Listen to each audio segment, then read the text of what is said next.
இதுக்கப்புறம் உன் கூட சேர்ந்து காயலாங்கிற கூட நடத்த முடியாது. வெளியே போ. மிஸ்டர் கல்யாணம், அவசரப்பட்டு வார்த்தையை விட்டுறாதீங்க. 5 வருஷத்துக்கு முன்னாடி உங்க பேக்கரில வச்சு எங்கிட்ட என்ன சொல்லுங்க, ஞாபகம் இருக்கா? ஞாபகம் இருக்கா? Triple A TV. யோ, என்ன இதெல்லாம்? கோச்சிக்காதீங்க.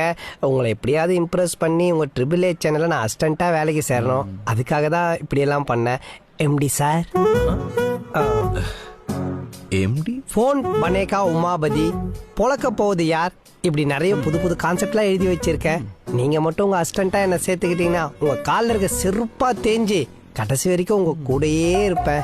இது சத்தியம். இப்படி ஒரு அடிமையை தாண்டா நான் தேடிக்கிட்டு இருந்தேன். இந்த சமயோஜித புத்தியும் பணிவும் உங்களை எங்கேயோ கொண்டு போகுது. யூ ஆர் அப்பாயிண்டட் மிஸ்டர் கல்யாணம். ஆபீஸ். மன்னிச்சிடுங்க எம்டி சார். மறுபடியும் உங்க ஸ்தாபனத்தில் என்ன வேலைக்கு சேர்த்துப்பீங்களா? நம்ம சேனல்ல நீங்க ஸ்தாபனம் சொன்னீங்க. You are reappointed officer. You are reappointed.